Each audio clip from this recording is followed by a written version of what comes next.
Good morning. I've lost my folder from yesterday where I put y'all into groups. So hopefully everybody will know if they're Monday, Wednesday. I'll probably find it. I'll look for it. If it's not here, I got it at home. So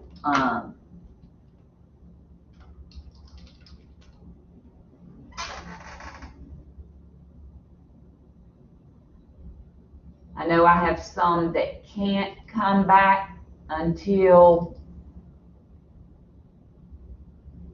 next Monday because they were part of my estimating class. And then I know that next week I'll have some others back. So tomorrow, if you're Monday, Tuesday, you just need to log in virtually Wednesday. But I think I should have 6 of you in here on Wednesday. I'll make sure to find my folder and send everybody an email again to say what day they come in. So you'll be required on, if it's not your day to come in class, you'll be required to log on at 10 o'clock, just like a regular class. If I find out once we get started and there's extra room in the classroom and you want to come in, you just let me know and I'll make sure that we can accommodate you and we'll have you come in.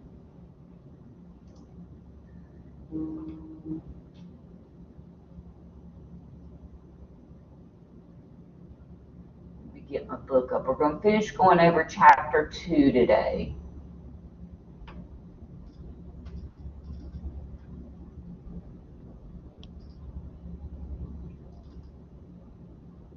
Get my PDF of the book.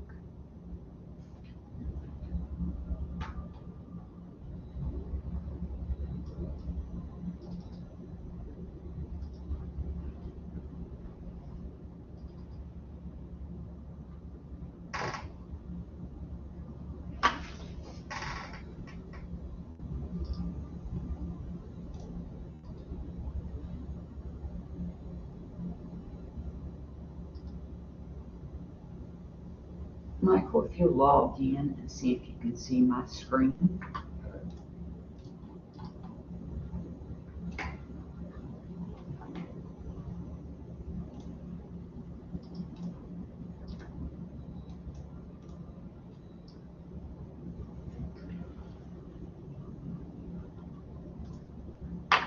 Yes, okay.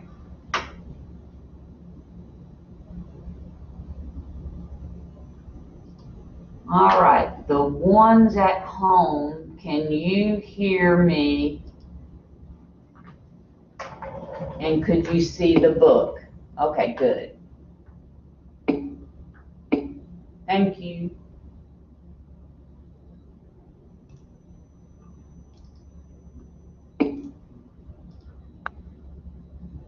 All right, so we're going to be in Module 2. I am going to pick up with significant figures, which is right here, and talk about that a little bit. So when we're doing significant figures, let me put my overlay on so we can talk about it.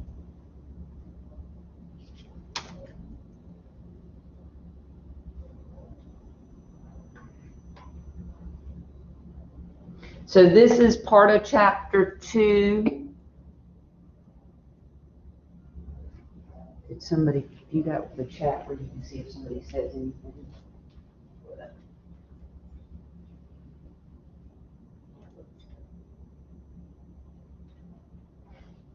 Oh, okay. So I'm gonna let Michael kind of give me, if somebody texts, you know, if you send chat in, to kind of give me the heads up.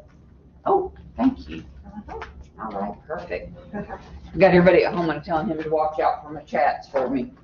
What's that? I got them at home today and starting tomorrow our new schedule, so I had him keep up. So he types in the chat so I can listen out for it, because I'll see hear him chat. Thank you. All right. All right, so we're going to talk about significant figures. So in the book, It's right here, and it's on page 26. So here's exactly what I've got in for you.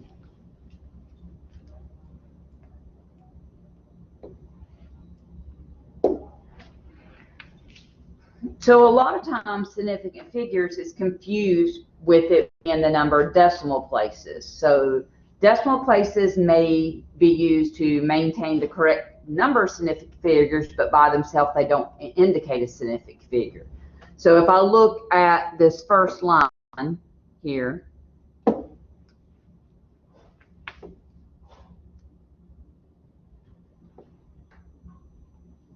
oops.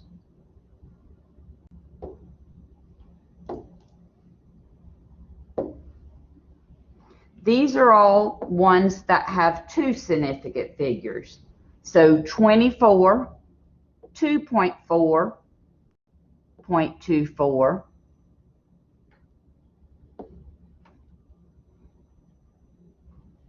0.0024, and then the reason we would count this as 2, we don't count the 0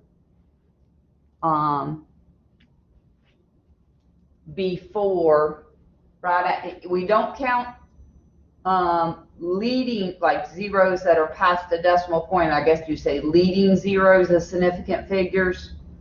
We would count, and the reason we would count that 0 right here is because it's after it. So sometimes that can get confusing. So that's why I'm kind of discussing, you know, what the rules are for that.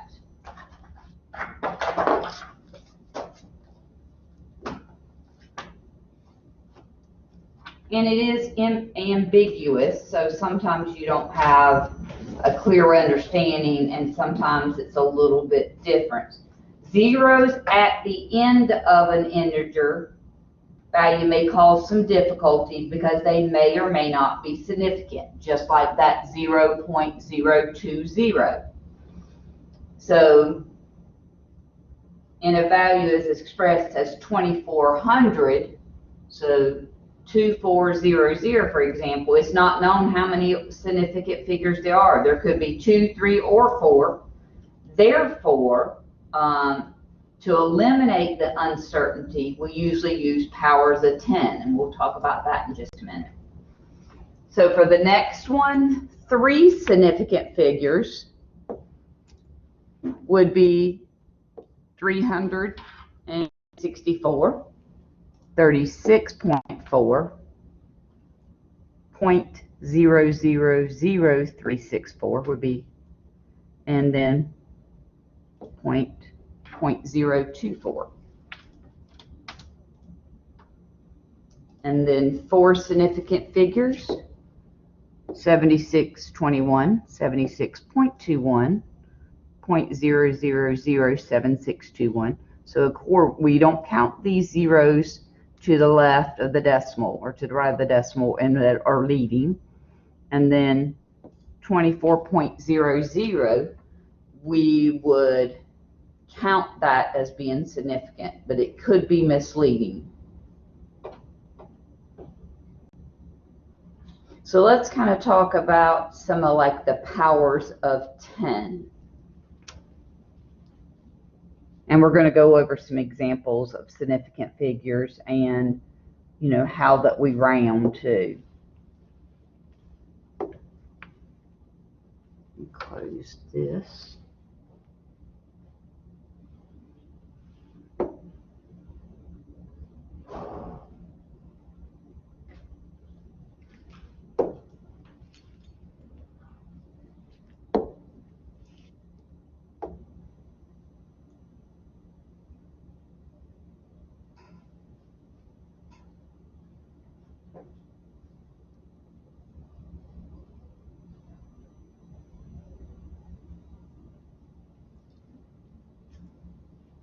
All right, so for an example, 2400, 2400.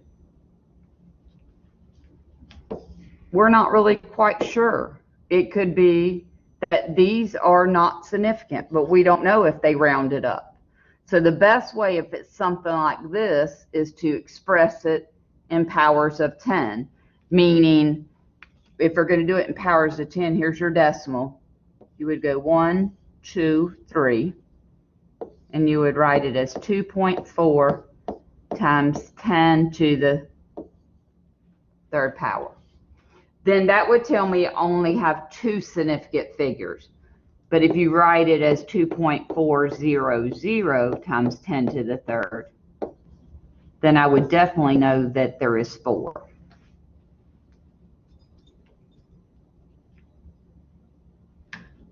So let me talk about a few more like that. So writing in powers of 10s let us kind of see exactly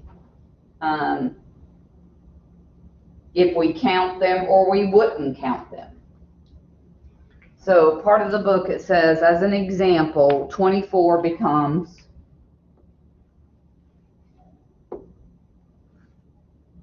right here. 2400 becomes 2.400 times 10 to the third. That means those zeros are significant. If we had written it as 2.40 times 10 to the third, then that means that only one of those zeros was significant. And if we wrote 2.4 times 10 to the third, that meant there were only 2 significant figures. So a lot of times you'll see them place a bar over the last one that's significant.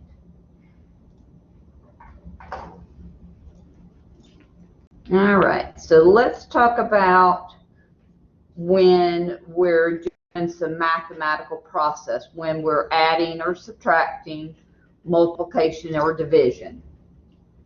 And you do not want to round when we start doing this till we get to the end. Now, usually, like in this class, chapter 2 is where we really concentrate on significant figures, and only problems that say specifically to do it to a significant, the appropriate significant of figures is where you would need to concentrate on. So some will ask me, well, you know, we're doing conversions, and how far do you want me to round it to? Well, I would keep everything out, and then, you know, round at the end, and I'm okay. It doesn't have to be exactly the amount of significant figures. We're not going to do that for every single thing. It's just trying to give you some examples to use for the significant figures for this book. So technically, I'll normally tell the students keep it to 2 decimal places when we're doing our calculations. Because usually our instrument can read to 2 decimal places. It can read actually to half of the thousandths place. So it can read 100.015 or 100.010. So it can read out. So I would say 2 to 3 decimal places. But for some of the problems in chapter 2, it's wanting us to put the answer in the appropriate amount of significant figures, or say to ask you to add or subtract and then put it in the amount, put them in the significant figures that it needs to be. So when we're rounding, so when we're doing, these two are adding and subtracting, and they are done identically. So they're done the same. So let me get to my overlay. This one's really simple.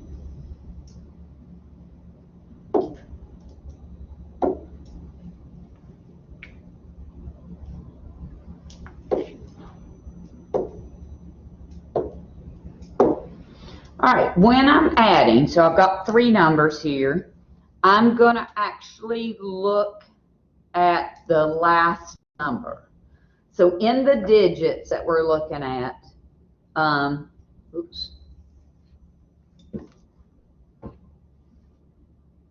we're going to look at A. In the digits that we have here, we're going to look at the rightmost significant numbers in the 46.7418, the 1.03, and the 375.0. So I'm going to kind of underline this, this, and this.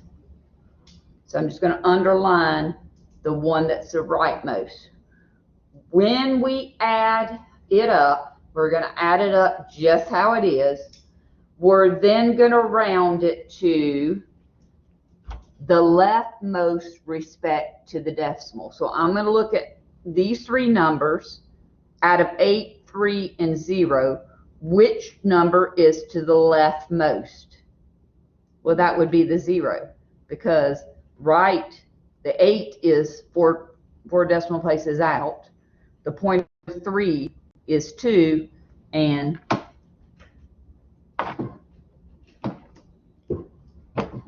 so I actually underline the rightmost, and then I am going to round it to the significant digits of the one that is the leftmost. So this is the one that's my leftmost number. So if I add all those together, I get 422.7718, and I would round it to the decimal place that the 0 was in, so it'd be 422.8. We typically, if it's 5, if this last one is a 5 or greater, and we'll talk about that in a minute, we round up. And then if it's 4 or less, we round down. So looking at B, I have 8 is the rightmost for this number, and 1 is the rightmost for the 1, so 2.1. So when we add it together, we get we get 375.9. And then we're going to round it to the leftmost number. So out of the 2, the number that's to the left would be what we round it to. So that would then in turn be 376. So of these, you're going to actually round it to the leftmost with respect to the decimal. Thus, the answer would be 376. So has anybody got questions on this? I'll kind of do an example in the book too,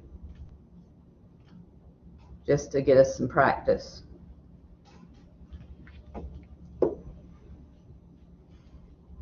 All right. When we're dividing or multiplying, the significant figures in the answer is equal to the least number of significant figures in any factor. So, for example,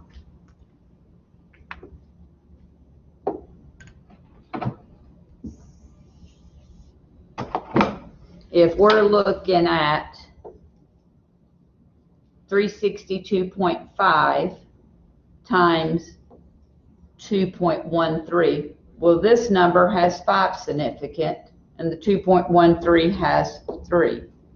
So once I multiply and I get that number, I would round that to 3 significant figures. So this answer would be 772. And same would be for division. So I see they have some videos, part of Pearson, but I think you have to scratch your code to be able to watch them.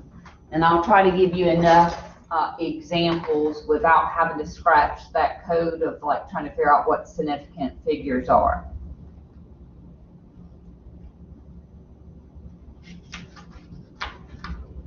So what I'm going to do is talk about, I'll work a couple of those from, I'll put some examples up. I'm not going to use the ones from your book, but I'll make sure we work some examples from that. So I'm going to put a couple of things up just to give you some ideas of how they're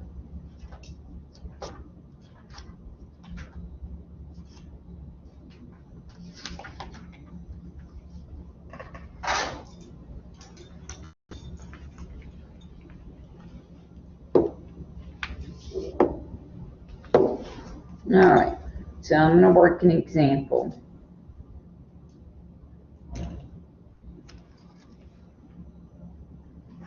If we want to sum up 23.5, 0.984, 124, and 12.5.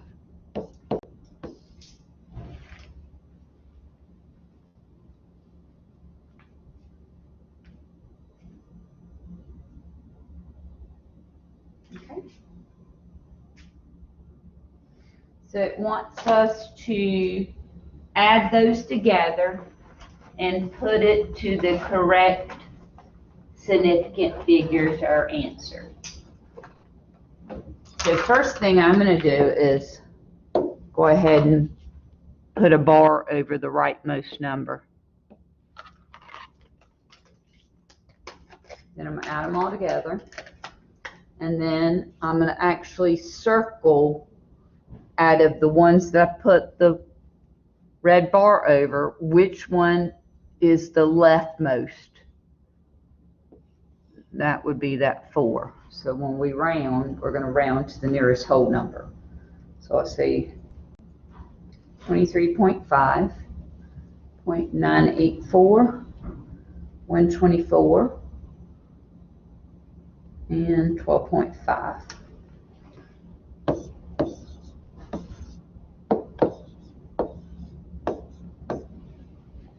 Make sure I put that in right.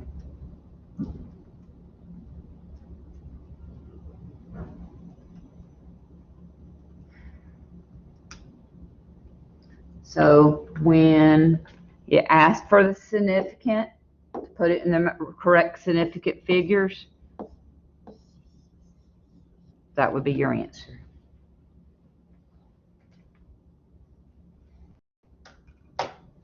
All right, next one. I'm going to do another sum.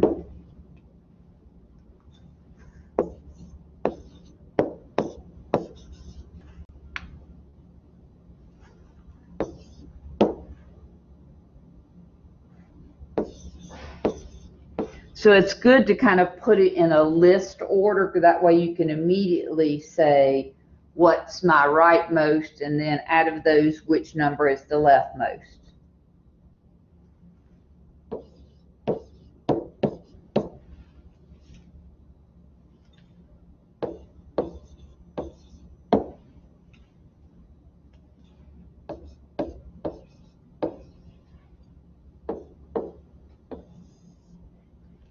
All right. Make sure I got my numbers right. 196.45. That's 458.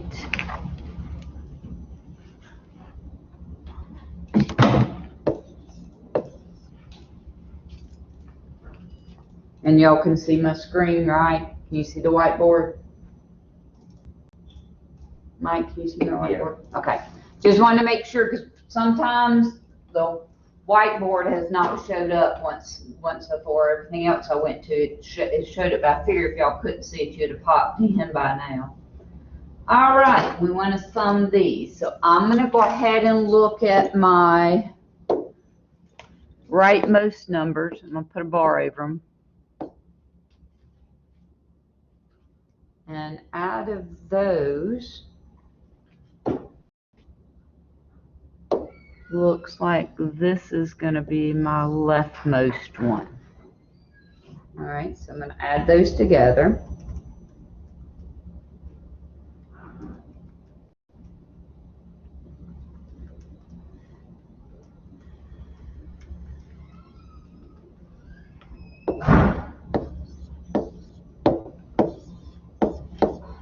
Okay, so if the 22.4 is my leftmost number, this answer should be 255.8.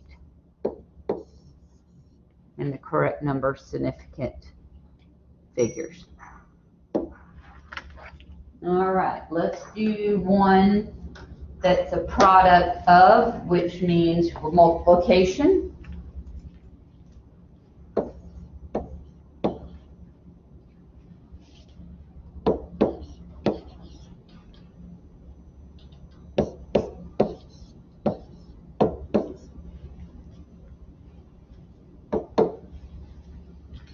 So 276.75 times 33.7, product of.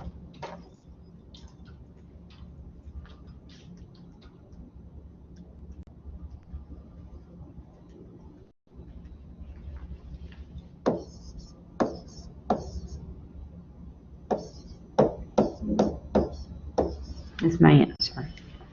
All right, let's look at this. This number has 5 significant figures,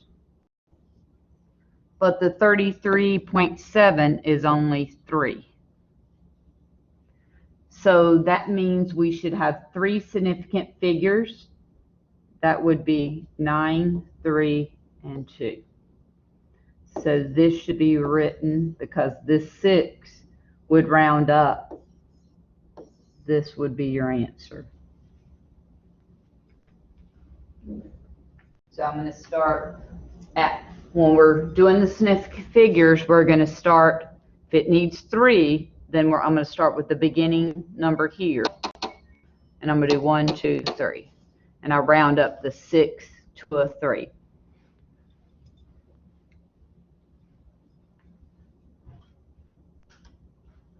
All right, let's do one that's dividing. It's the kind of the same rule too.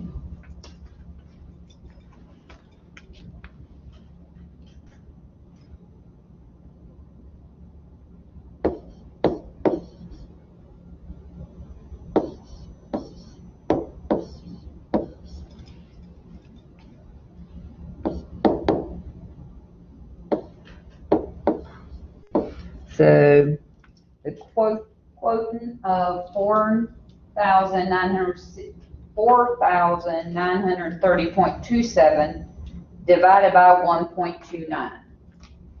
Well, I can already see first number has 5 significant, and this is 3. So when I get my answer, then I would want to put it to 3 significant figures.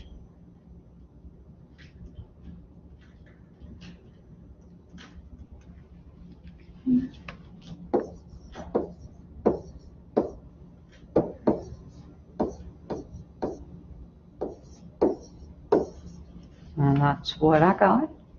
So if I'm looking 3 significant figures, I'm going to be looking at 1, 2, 3.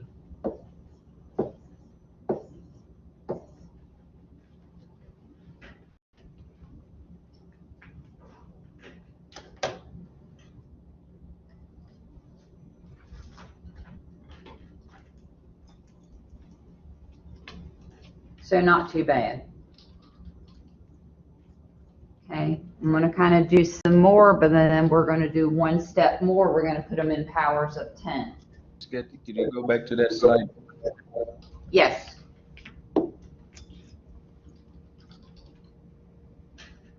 Why is the 4930.27 5 significant figures? Oh, it's 6. Sorry. Okay. Yeah, thank you. It's 6. All right, I'm good. Okay. All right, so let's do some that would be, we want to express them in powers of 10.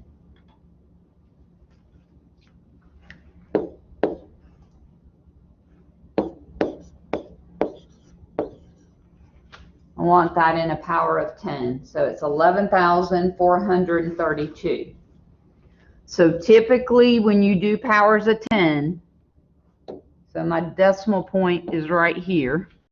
You want to bring that decimal point, you want to have one whole number and then everything right of the whole number. So I'm going to do 1, 2, 3, 4.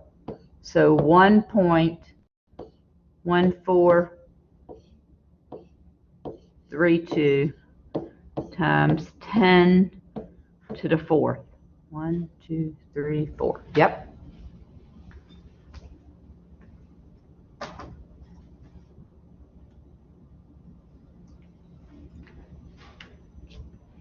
That's my A. Next number, 4520.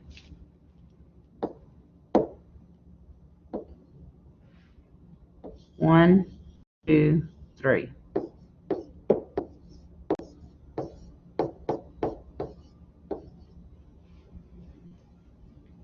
Now I put the 0 there because it didn't tell me it wasn't significant. And then now if I actually wrote it like this, you would definitely know it's significant if I put it in powers of 10. So some of these can be can go either way. I'm not going to try to test you on something that could be vague like this. I would count it. Here's a good one.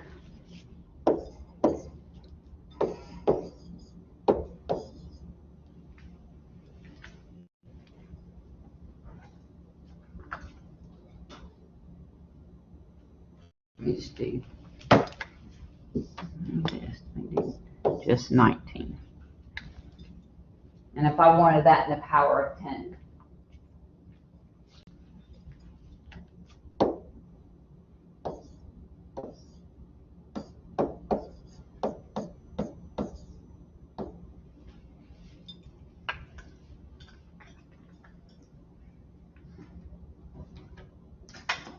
So powers of 10.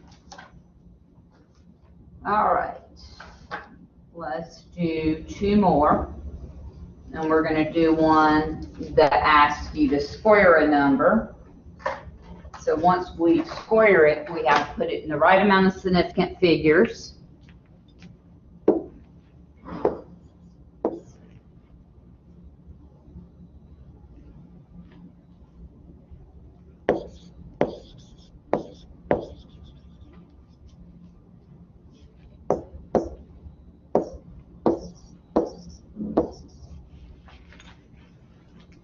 Square that.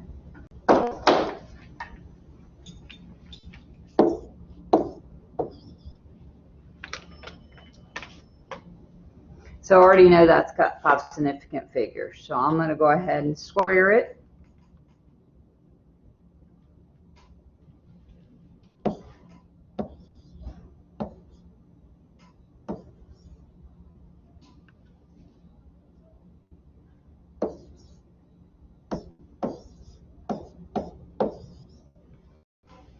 Okay, that's my answer. Significant figures, I need 5. 1, 2, 3, 4, 5. So that, then we would write it like this.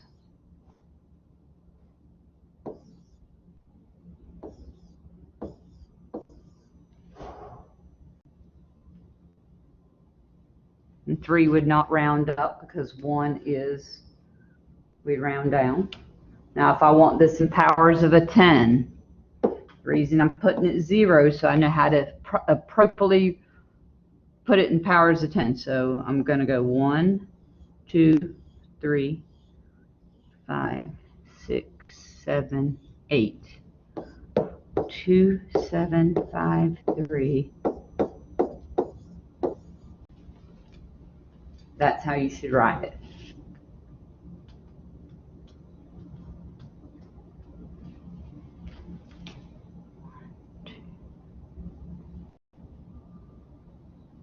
Yep.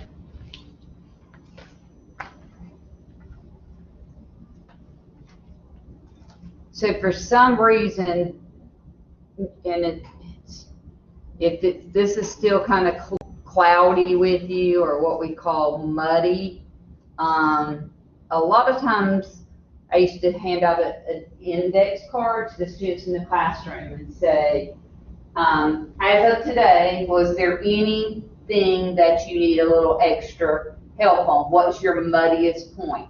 The muddiest point is something you want to for me to discuss more on.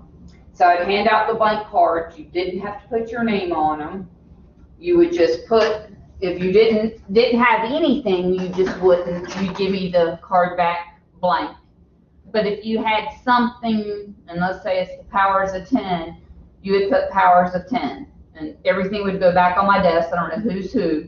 Because usually if you have the question, somebody else did and just didn't want to ask it. And then the next class, I could go back over it. So with us, you know, maybe, and I know I have to, and it doesn't matter if you see it, I could get you to do like a private chat if you wanted to me. We were talking about that last night.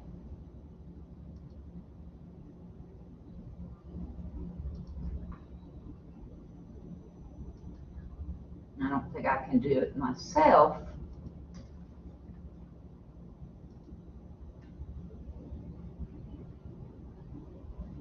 Last night they were, I think when they went to participants, they were clicking down where if I wanted to send you something,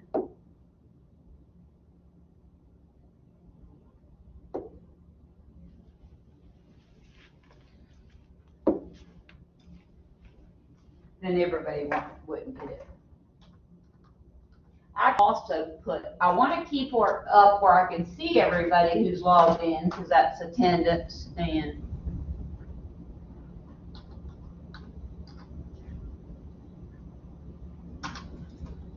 so I just sent a test chat just to Chancellor, just to give you an example of how you could send something to me without it going to everybody else. Or you can send me a quick email if there's something you're not sure of.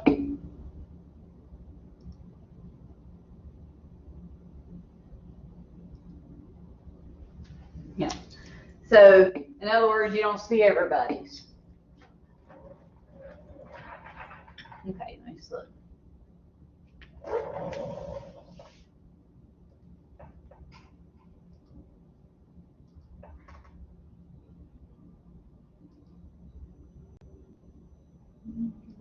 Everybody. Okay.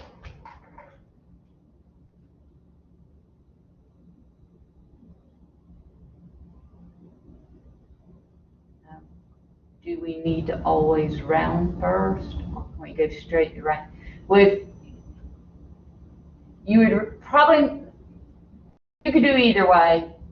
I would say round first, that way you know what's significant.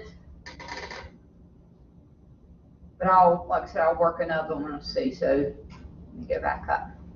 So the reason I rounded first, you could have immediately, this would have been my number here.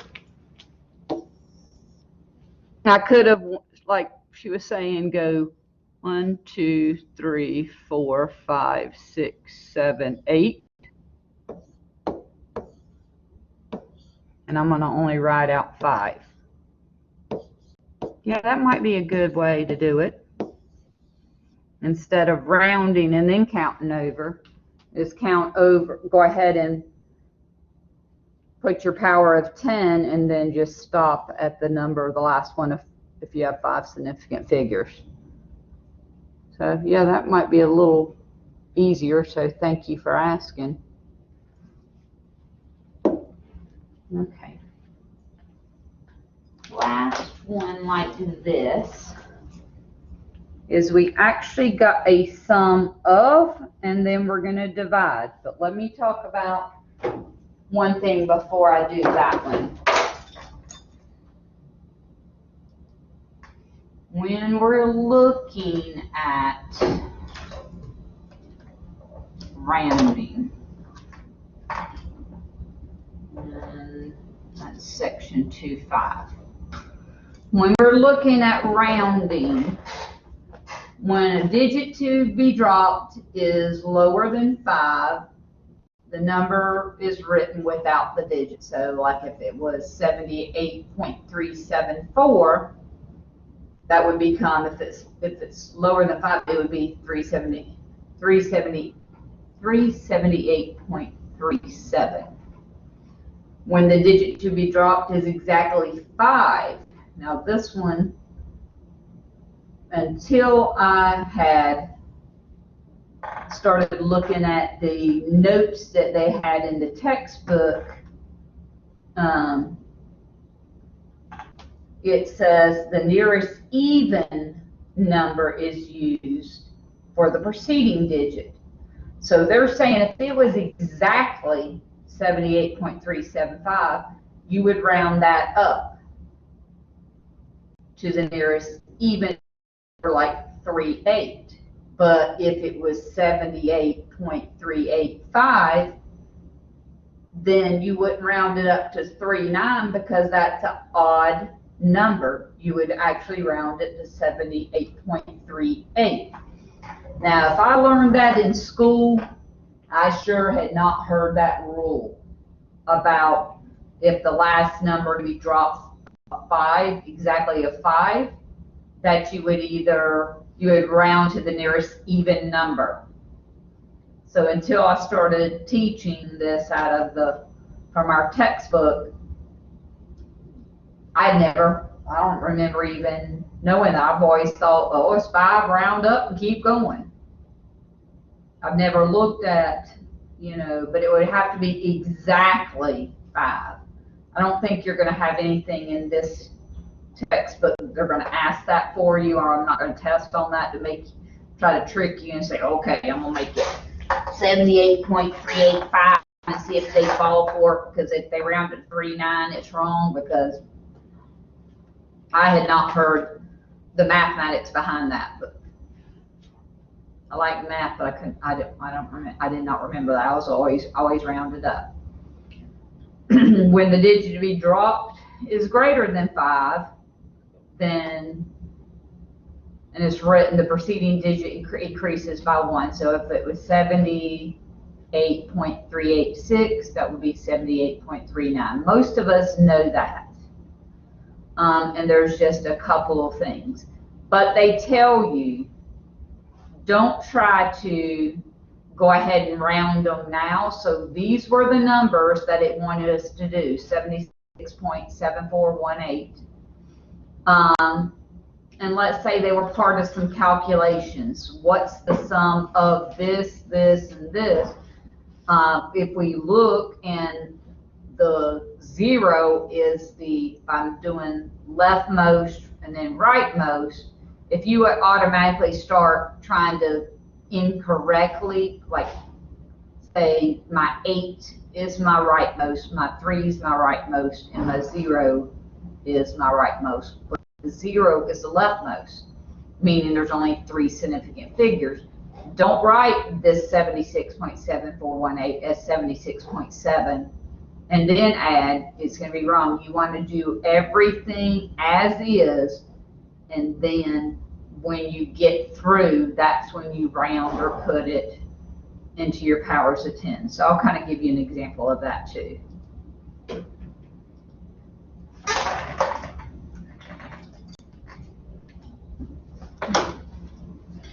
So we've got to sum up, so we've got to add 3.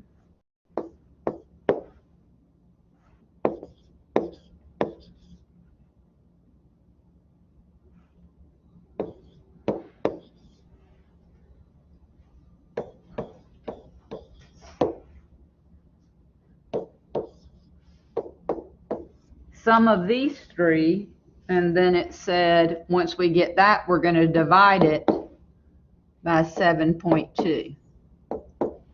Well, if we're still working with something, we don't want to. So if I'm looking at this and I say right, and the leftmost is 5, I don't want to immediately, when I add these up, go ahead and put it in the significant figures. I want to leave it all together, then divide it by 7.2, and then we'll put it in there. So you want to do it at the end. Same thing. You want to do all your notes. It's important to recognize that rounding should only occur with the final answer. Immediate computations, you do it immediately without rounding to avoid problems that can be used in rounding too early. So we're not going to want to round too early. So I'm going to add all these.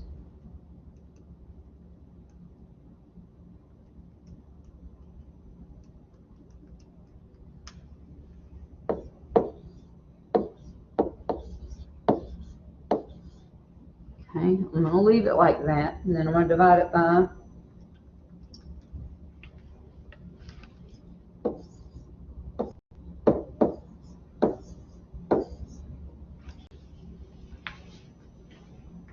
write it all the way out. Slide over a little bit. So I got 21.92986.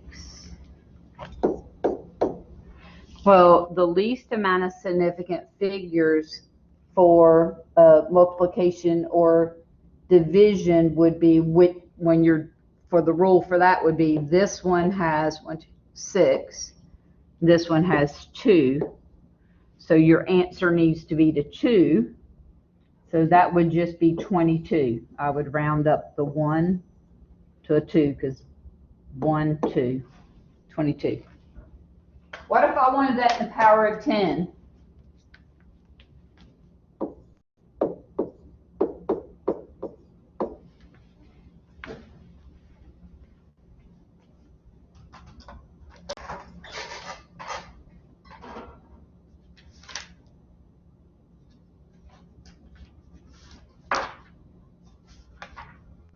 All right.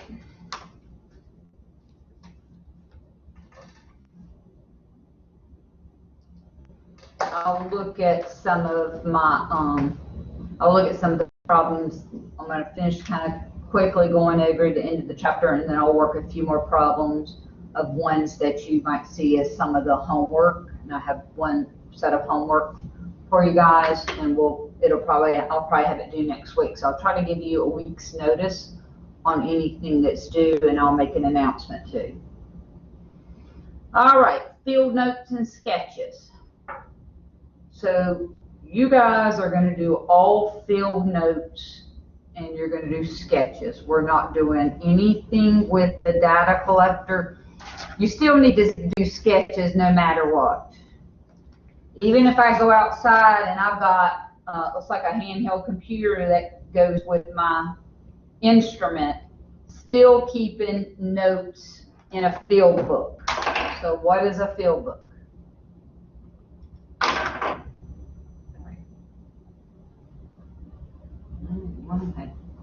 So I left pictures out.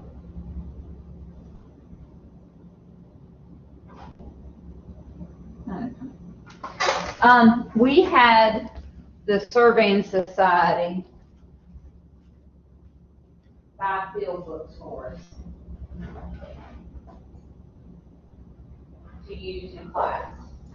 So we have all kinds of field books, so no need to buy them. We got all kinds of field books to use in here. And we're going to keep all our notes.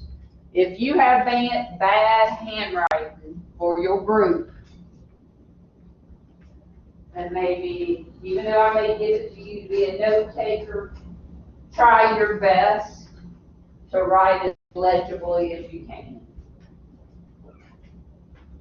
Because usually, like I said, they gave us all kinds of, they donated all kinds of books to us to use in class and scales to use in our classes, because they want you guys to learn how to do it in a field book, make notes. Because typically, if you're outside and you're the one collecting the data, typically you're not going to be the one that's inside that's putting it in the AutoCAD to draw it up. So just think about that. You need to have good notes so that the person that's putting in CAD knows what's going on. I take pictures with my phone sometimes, especially if I leave a job site. And if I have a data collector, and then I'll make some notes on a paper drawing or in my book. So I do both. But a lot of times if we have something would happen with the courts, those notes become your original documents, and you want to keep them. So we want to keep notes. So you want it to be accurate, legible, clear. Because sometimes when some of the groups come in and we're making copies to share with your whole class group, it's hard to read the writing. I know, and I don't want you to say, oh, I'm not a good writer. Just try. You do not want to erase something out of here. So when we're working in the books, if you make a mistake, typically they have told us to line through it. So erasures are not permitted. The number you enter is incorrectly, then line through it, because that way we know what happens. I've had some go back through. That way we know, or if it's something bad, just line through the entire page and we'll start again. So you don't want to erase in that. Camera is helpful. So anytime we're out in the field, I take pictures. I take pictures before a job starts, during the job, or once I get through. How often have I had to use them? Not very. But I take pictures. Usually mine saves to my Google account from Google Photos, and I can delete them off my phone later on. But I take pictures just for liability issues, that kind of thing. So you guys are going to be we're going to starting on Thursday when we're outside, we're going to be working with someone keeping the notes. And luckily, I like that we're going to be in smaller groups on Tuesdays and Thursdays, so you get more of the hands-on, and it'll go quicker. So if we would have all been outside and I'm letting y'all switch out and look through the instrument, it would have been longer. So I like that, on Thursdays you don't have to worry. If your lab day's Tuesday, you don't have to worry about logging into Blackboard on that Thursday, because we're going to be outside unless something changes, and y'all know. Typically we want to put a date on our notes, day of time, and typically we put weather, and we usually put who's on the instrument, who's on the notes. That's really good practice. So let's see, that's kinds of notes right here. So typically they do a project. So I'd put, what the name of the project is, the weather, the party, meaning there's a little instrument. That means instrument and who's on the rod. That way we can blame the person later on. And I'm just joking about that, because we all make mistakes. And I'll tell you all some of the common ones. But then you can go back later on and see, if people say, well, why does it matter what the weather is? Well, sometimes if it's really hot out there, you'll see the heat waves, you'll see the heat waves in the instrument. So I typically put all of this in, and I do it on the right side of the page on the notes. So here's just some things, suggestions for good record keeping. I'm not going to go all through that. Now, this is what I call the data collectors. So this is data collectors. We hook this up to our instruments. I have some that do Bluetooth. It's like a handheld computer. And that's where a lot of my notes are in. But I still take a picture and still do sketches. So these are what they call data collectors, or and we have two. The instruments that you're going to be using outside total stations have built-in data collectors in the actual instrument. You don't have a separate one. the reason I have you use, those are the bigger instruments, because during this time you're having Survey 1, I have a Survey 3 class, and they're using the data collectors with their instruments, which a smaller instrument. They don't have the built-in data collector, and I don't want to mix the instruments between classes just in case somebody in the Survey 1 forgets to charge a battery or something like that. I have 2 classes going on, we're outside the same day. I would rather you guys have your set ones, they have their set ones. So you're going to be using the ones that have the built-in data collectors this when we start doing the total stations. All right, some of the instruments have cameras in them where it can scan. This is the 750. I think we have 750 series. This is a lot like what you'll be using, where you'll see a screen on, that's a big screen that's right here on the front of it.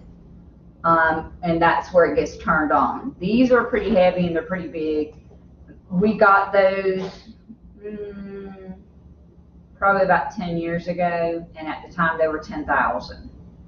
So I'm sure they're a lot more now. Or they may have came down. Transferring files. I don't know why they put this in there, but usually with the data collector, I can put the data in, put a little USB thing in there and copy the data over, and then I bring it in CAD. So the purpose of this is to collect it in the instrument, and you don't have to write it all down, but you guys are going to keep a note, so you're not even going to be working with the data collector. You don't get to the data collector to, we do it usually in Survey 2 just to get you to do a couple of different ways to see how easy it is to do it with the total station, then to do it with the instrument and the data collector, which would be, because total station is just going to be what we do in Survey 1, and we're going to keep notes. And then we'll use the data collector, and you just kind of see how quickly things go and how they move. But like I said, our advisory board that's for this wants me to teach in Survey 1 how to keep notes. And these are some of our GPS stuff. We've got Trimble, Junos. We use them, and we bought 4 new Spectra. And of course, all your information's in here, and then we download it and we do our GIS. So some that are already in Survey 1 have already took that and have worked with the handheld GPS receivers. They're real easy to get up and running. This right here, real easy.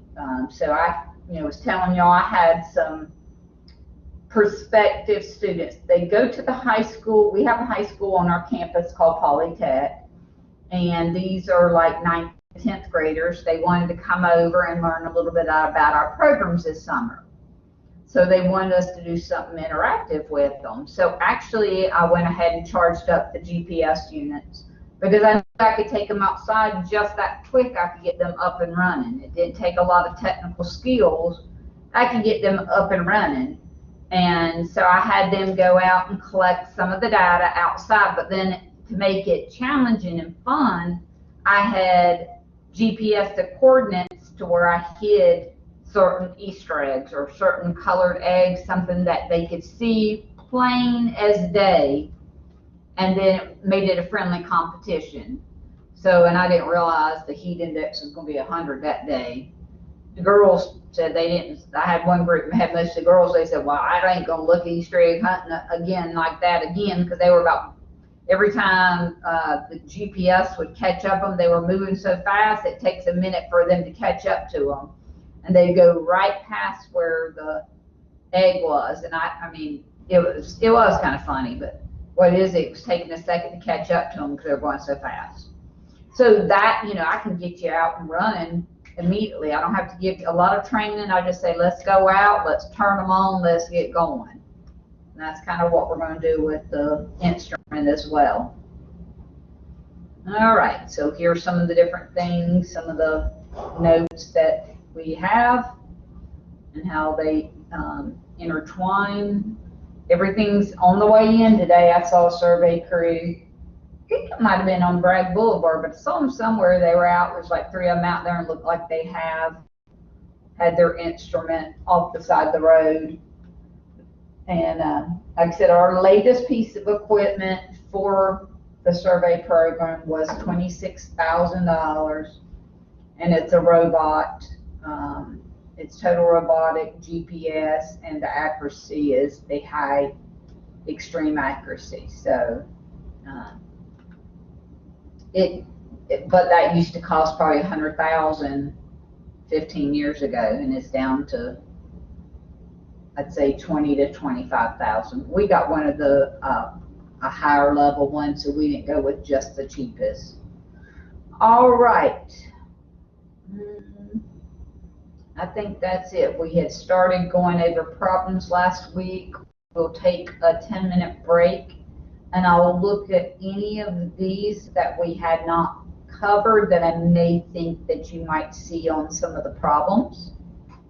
And I'll work some similar to that, but it looks like most of them, the conversions, I just went over 2 just like these earlier today. So you can take about a 10-minute break. I'm not cutting my mic off, so if you want to ask something, you can. But we're going to take a break.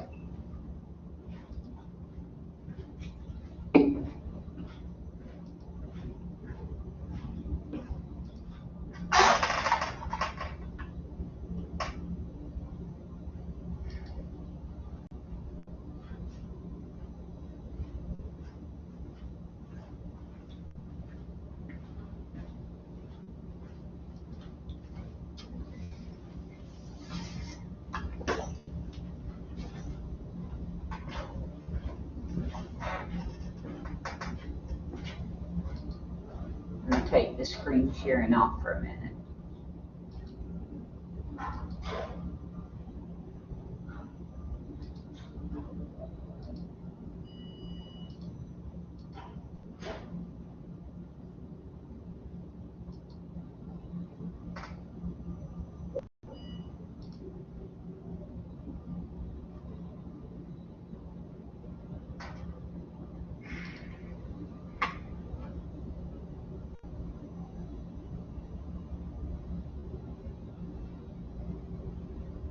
Okay.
All right, so let me look at, see what we're going to try to finish up today here.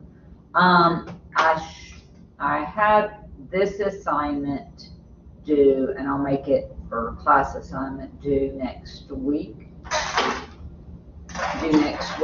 But I have another one that, so just kind of hang tight because I'm going to update and only make one assignment instead of two separate ones. I'm just going to make one assignment. So I'll combine some from 2-3 from the class assignment in with units and significant figures. So I'll do this a little bit later. Right after class, I'll do it and combine them together, so that it looks like, that way I know that you would have already seen every example for when I have you do the test, the conversion test, that you've seen every single example and have some good notes on it. So originally I had, for the class assignment, I had 2-3, which is converting from meters to survey feet and international feet. We worked 2-4 in class the other day. So I'm still going to keep 2-3. I'll keep 2-5. 2-10 I worked in class. So I actually worked that one the other day, 2-10, which is the one that we did for the triangles. So that'll come off. And 2-17 is just asking why you wouldn't use a ballpoint pen. So why should a ballpoint pen not be used in your field notes?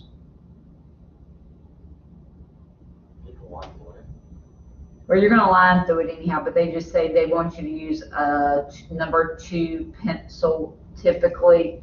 They'll tell you to use that. So I'll normally ask some of y'all, I need to get me a new pencil sharpener in here so we can have them for when we go outside. So the Surveying Society bought us all pencils and scales and field notes. I ain't got a pencil left. I don't know what happened to all the pencils that went with it. So I'll make sure to have some pencils, but they recommend using like a number 2 pencil, and still we're not going to erase. So they just don't recommend that. And then the other one was 228, which would be search the internet and find at least 2 sites related to survey controllers, which are data collectors, total stations, and Gnss receivers. So Actually, I kind of talked to you guys about that the first day of class, and I will show you. We have 2 total stations here at school, 2 separate ones. I'm going to show you that real quick.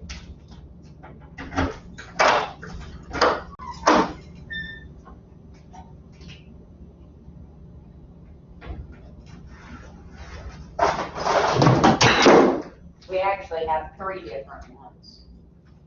These are the ones you're going to use, which are heavy. These are the 750s. Yeah, 750s.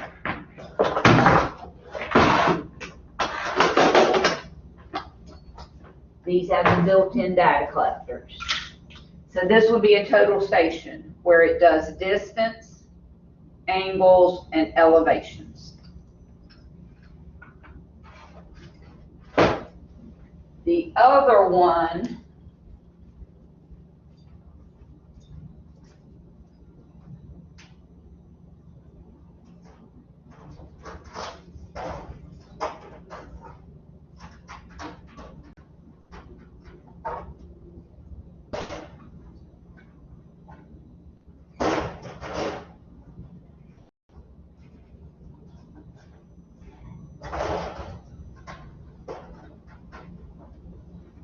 is the group, and I know y'all can see where I'm at. Can you see where I'm at on your screen? Yeah. Okay. The other ones are 230s. And it says electronic total station. I've got these numbered. The reason I have these numbered is I have those paired with the data collector. You guys, I normally put groups, I put colors on them. Orange will be one group, pink will be the other. And we'll keep the equipment separate. This is for survey 1. These are for my survey 3.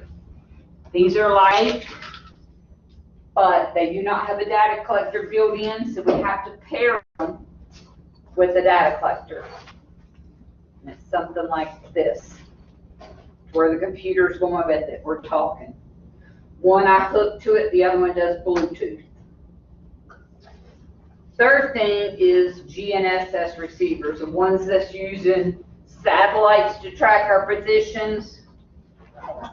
Those are, these total stations do not, but the handheld, those are top cons. This is Tremble. This is map grade. So this would do for GNSS.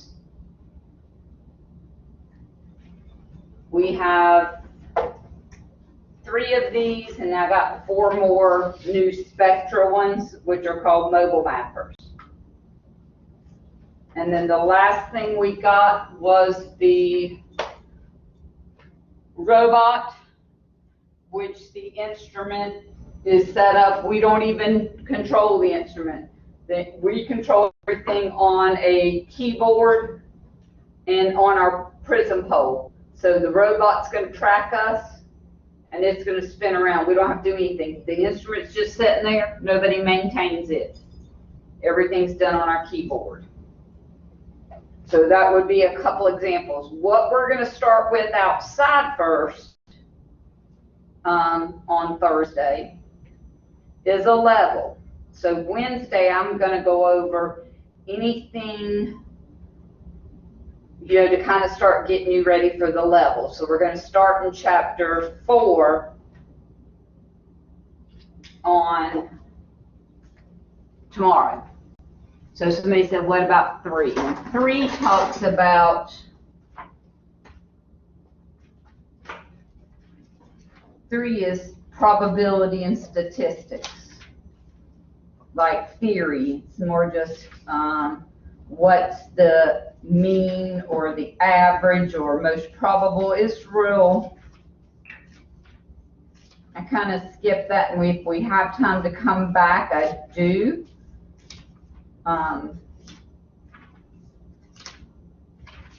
But it's not the most important thing, so I usually kind of skip that. errors. A lot of times that stuff you get in your math, and I just don't want to overdo it. It's not something I have to worry about on a daily basis. But if we got time, I'll come back. But typically I go ahead and move on so we can get outside. All right, out of the problems I'm going to want you to do, I said I'm going to take off 217, 228, and I'll probably add 214 and 213. And they are just like the problems I worked for you guys earlier today. But I know we need a little more practice on them. So let me work a few more. And I might not work exact ones from your book, but I'll work one similar that's from a older textbook to where they look identical to yours. It's just, I mean, they'll be the same thing, your just numbers might be different. So our first one I'm going to look at is maybe something just like the 2-3. Because the more practice we get, the better we are.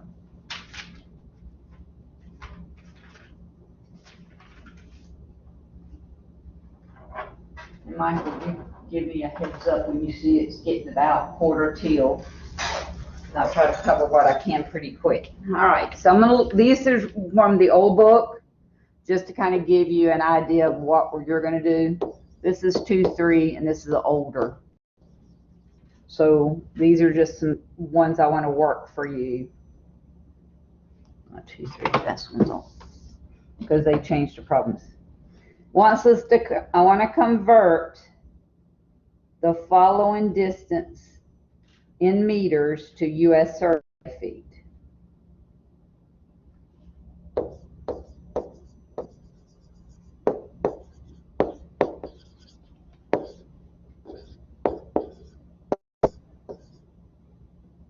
And they call that SFT.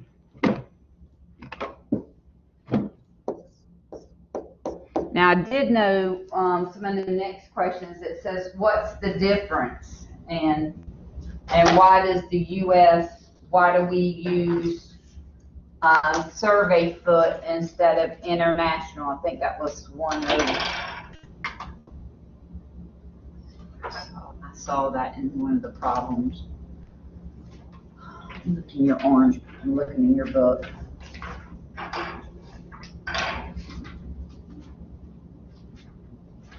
I just want to try to cover, because I'll take that one out, because I'll tell you that one. It was number 3 in your book, which was this one right here, 2-3. That's just a, it did ask you to convert it from survey feet and then to international foot. And then it says, why is the survey foot definition maintained in the U.S.? So the difference was very minute, and I'll tell you why. Is because we have older surveys that were prior to like 1950 here in the U.S. So we have to use the survey feet, not the international feet. And their difference is when I'm converting them, I'll show you which one's which and where it comes from in the book. It's not highlighted in mine, but just one's 0.3048.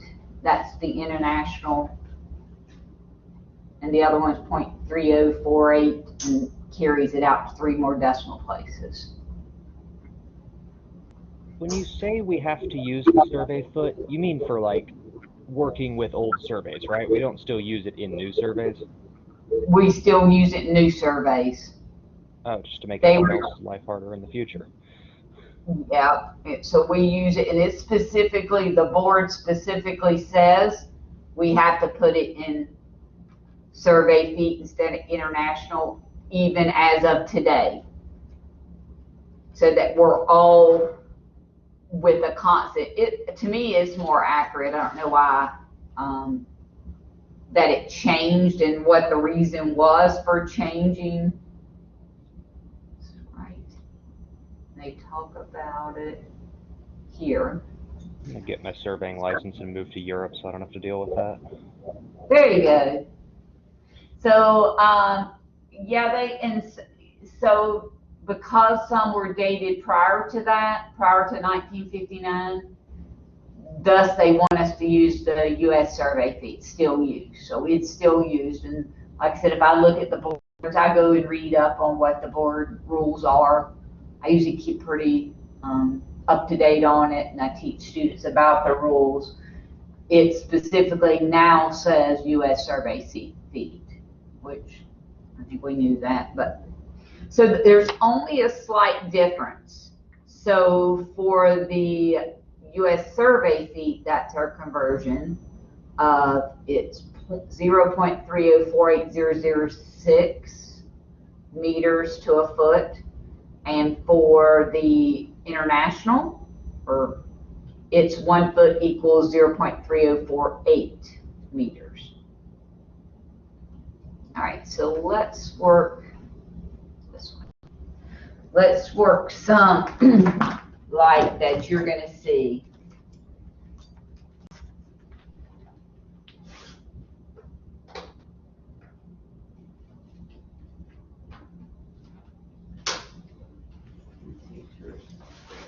They gave 2.3 has, it just gave you 1 meter and it tells you to convert it to U.S. survey feet.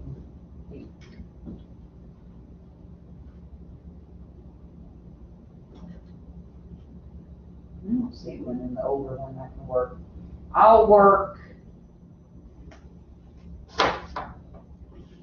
2.3, I'll work A. This is your book. Wants to know if this was in meters,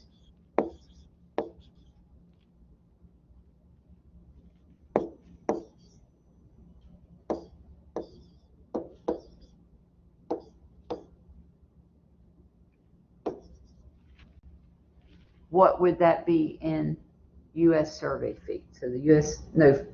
survey feet. Yep, so that'd be U.S. survey feet. What do I need to put that in U.S. survey feet? Well, I'm going to go ahead and write what my conversion is. So for U.S. survey feet, 1 foot is equal to 0.30.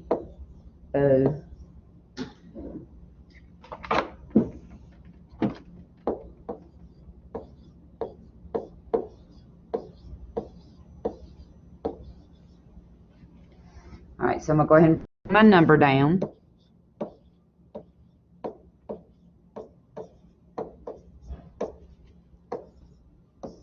And then here's my conversion. 1 foot is 0.3048006 meters. If it wants to know what it is in U.S. survey feet, my foot goes on top, so that goes on the top, and my metric number goes on the bottom. So we want our meters to cancel.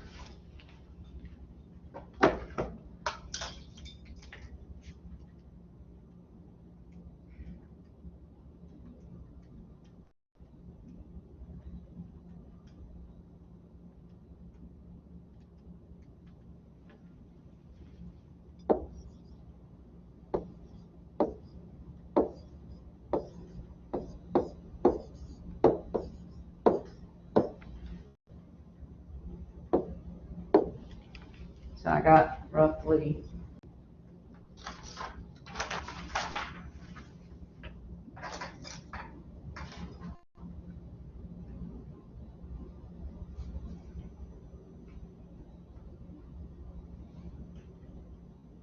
must be an older Pearson it is.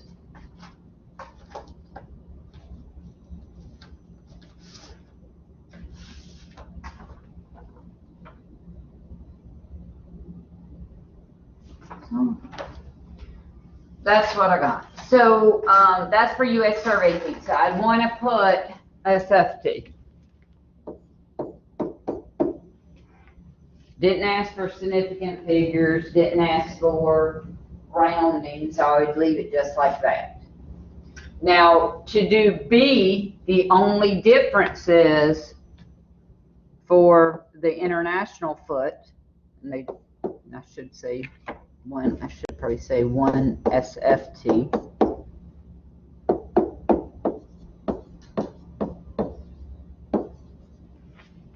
It's 0.304, so I just replace this here.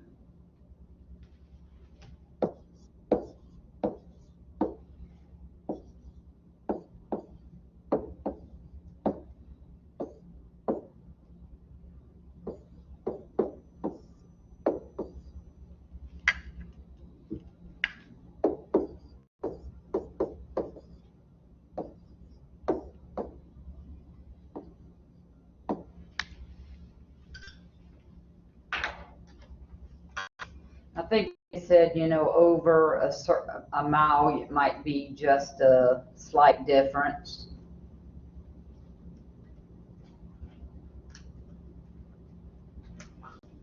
So when I put that one in, I got 2,649,648.655.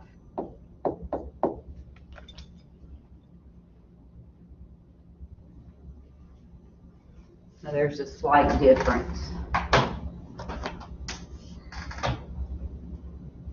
So it says basically it's 1 foot. The difference is 1 foot per 100 miles. And most time if we're doing something 100 miles, we're going to be doing GPS, so we are going to have coordinates. Any questions on that? All right, let me look at the other ones in your book, just to make sure. When I update it, like I said, it'll be next week before I have it due.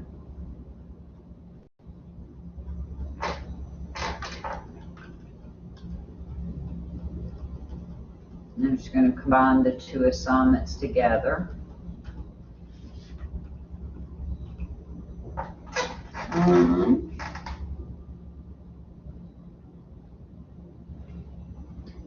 Did we work the other day 2-6? No, we did. We didn't. We did 2-4, 2-7, 2-8, and 2-9. Let me work one like 2-6 for just a minute, which is compute the lengths in square feet corresponding to the distance and compute the number of lengths in survey feet corresponding to the number of distances. Okay, this one's easy. I do this one all the time because I do see this. So this is going to be like your 2-6.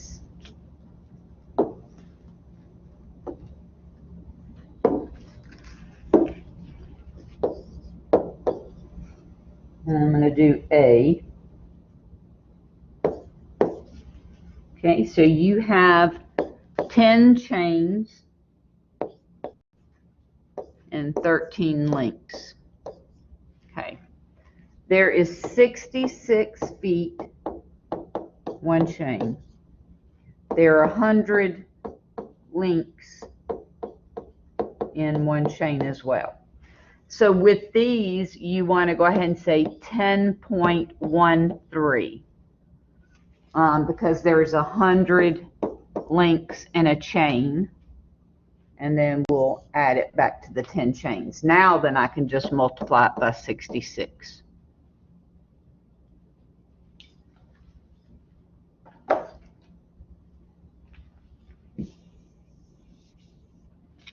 I'm going to drop this down. I'll have 10.13 chains, and it's wanting us to solve it in feet. So if what I'm solving for is feet, that would be 66 feet and is equal to 1 chain. So here was my conversion. That is in the front of your book, and it's also in the chapter. So it's under your links.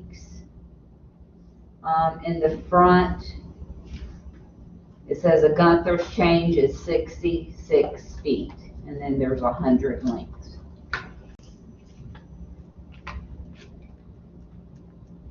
And this would automatically put it in US survey feet. You don't have to do any type of conversions.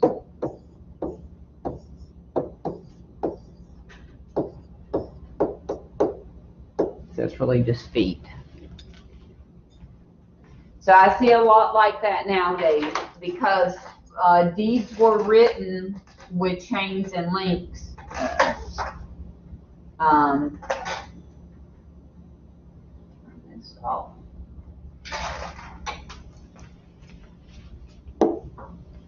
Were written like that, and I still see them on I'd say monthly basis or more. I still see sums and chains and links. All right, let's talk about converting something. So we did some area for triangles. And we worked examples like that. So I worked to 11. If I want the area of a rectangle, that's just length time width, something like 210, where you'd have to convert your chains and links to feet and then just multiply them together to get your square feet. And then we converted the square feet to acres. Do you think I need to work one like that, maybe 210A? Yeah. I'll go ahead and work one real quick, just so you know.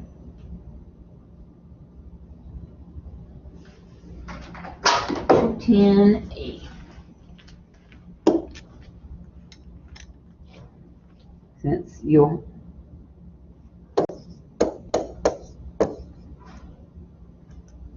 says what's the area in acres for a parcel, and it gives you the distance in chains or chains and links. So if it's already converted it over, I'm going to do 9.17.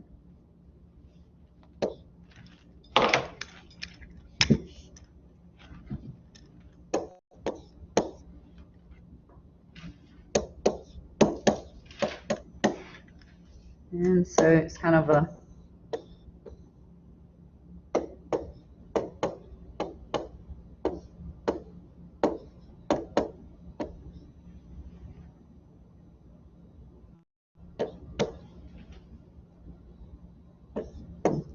so I'm going to go ahead and convert them to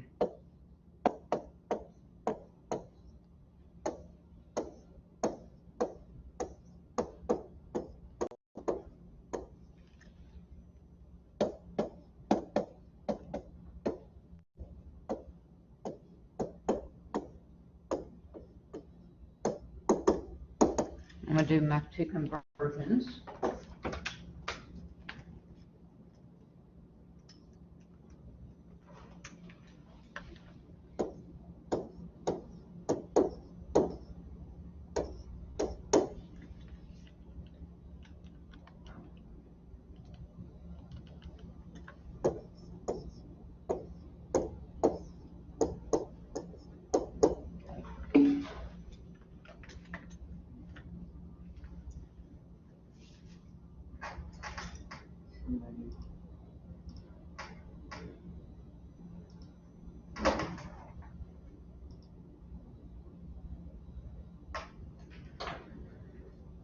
Anybody pipe in, Jimmy? Everyone, okay. You can. Yep. So he was saying, would it be easier to go ahead and find the area in square chains and divide it by 10 and then convert it to acres? Yes.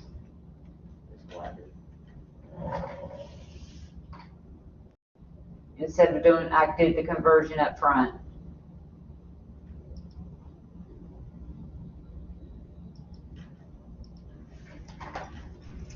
I'm gonna do the hard way.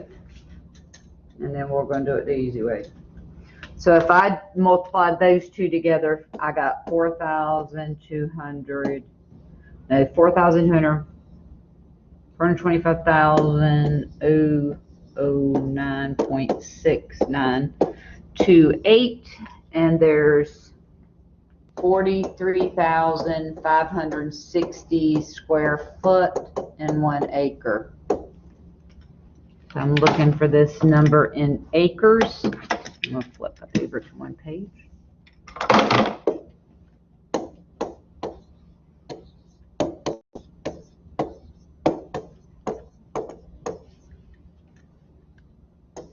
We're solving in acres.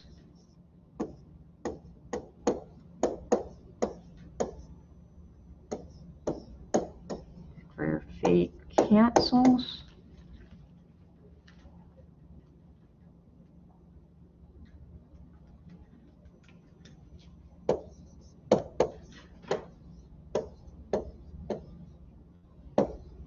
Okay, so that's what I got. Is that what you got? Okay, so let's go the other way. To where, let's just multiply it. And instead of converting it up front, I have 917 change and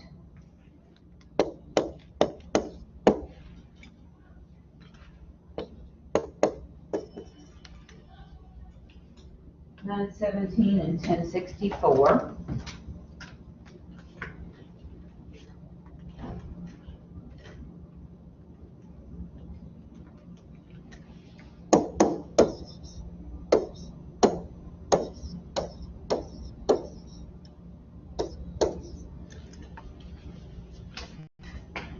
So the conversion is 10 chains equals 1 acre, am I right?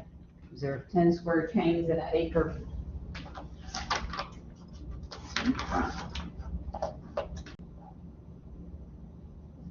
Yeah, 1 acre is 10 chains squared.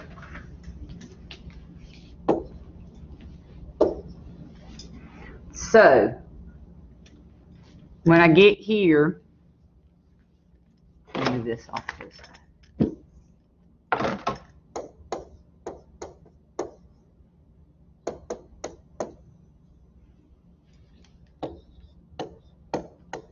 I'm just bringing this down for a minute.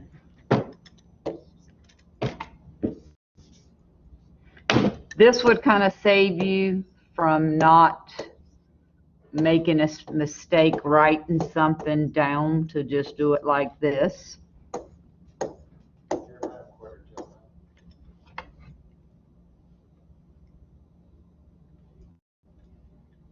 An acre chain squared, so you would say divide that by 10.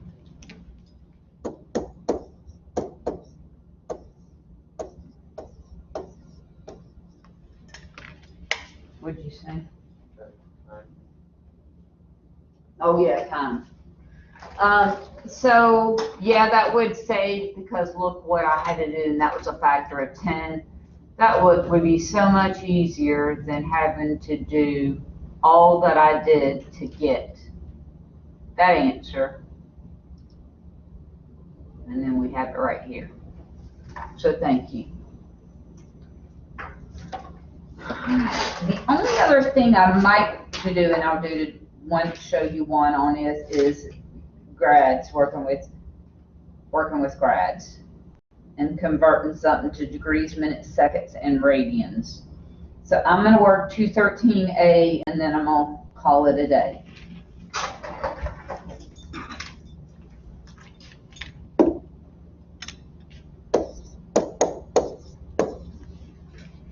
If you're given 136 grads,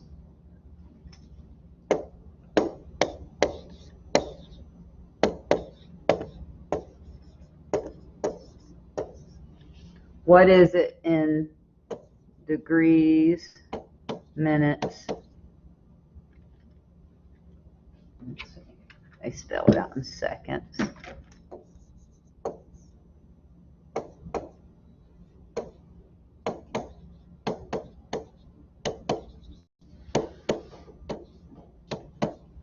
Degrees, minutes, and seconds, and radians. So first thing we know, in a unit circle,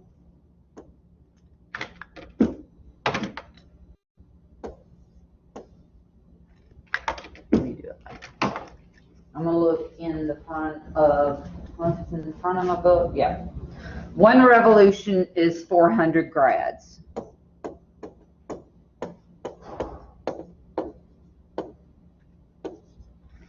But 1 revolution is also the same as 360 degrees.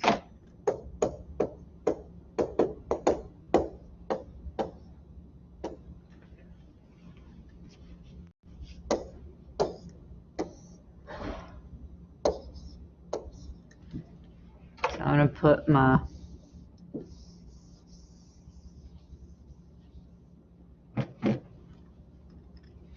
I'm going to take my 360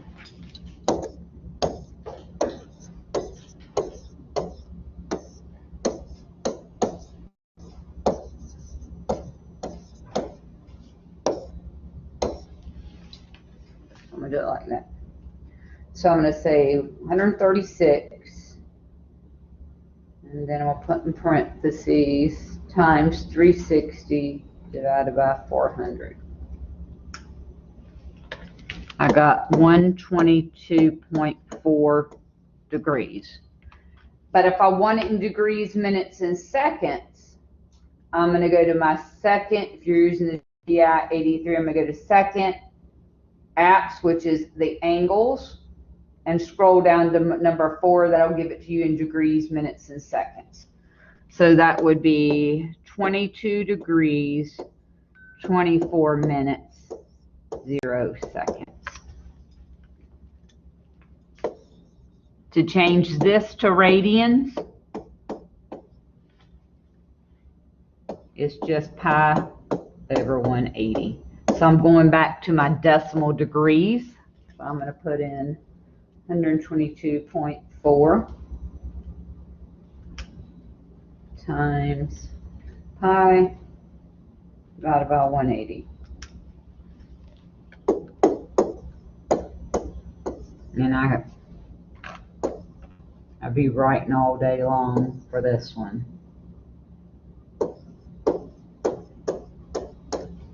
That's how many radians you would have.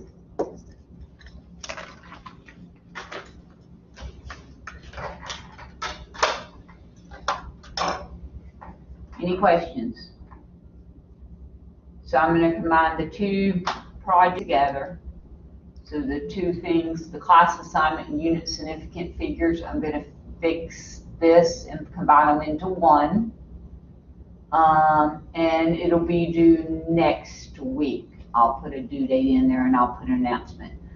So tonight, like I said, I couldn't find my folder where I separated it out, but tomorrow is going to be my Wednesday, Thursday group. So Wednesday in class tomorrow, I'll have half of you. Now, I think I only had 6 that were going to be on my Wednesday's group, and I put you in the Wednesday's group.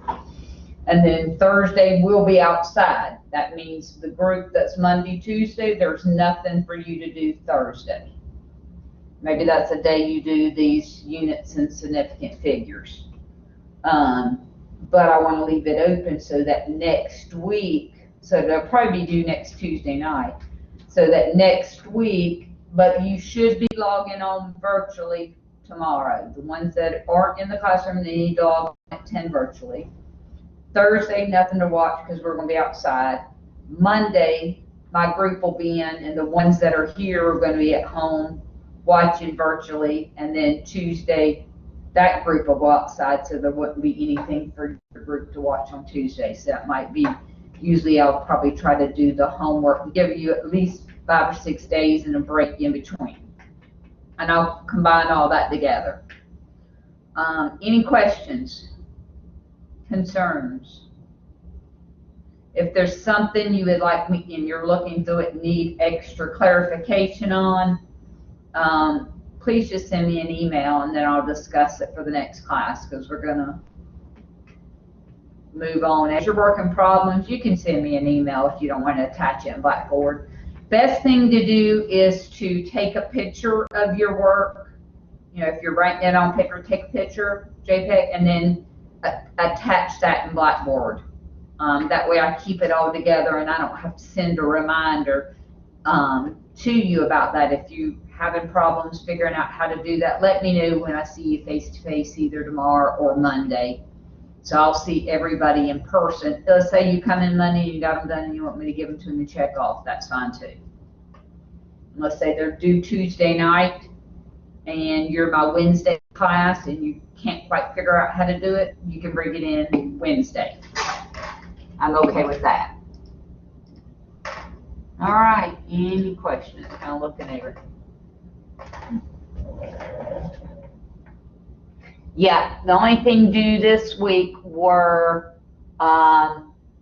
we were talking about the different types of surveys or different type of, let me look at that real quick. It's just look at your requirements for our state boards. So they would be in module 1.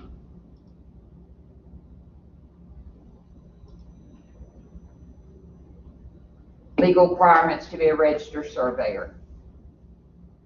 And it's at your NC Bells. I just kind of want to know a combination of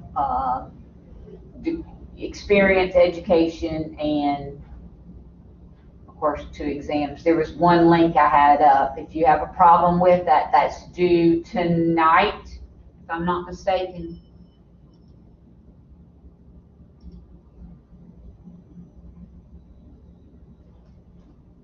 Nope, due tomorrow night, Wednesday. So yeah, if you got a problem, you can't find where that is, let me know and I'll send you the PDF that I went over. So you had just one thing due this week, and then next week you'll have one assignment due as well. All right, we'll see some of you tomorrow. Well, I'll see everybody tomorrow virtually. I'll see some virtually and some in class. I'm gonna stop recording.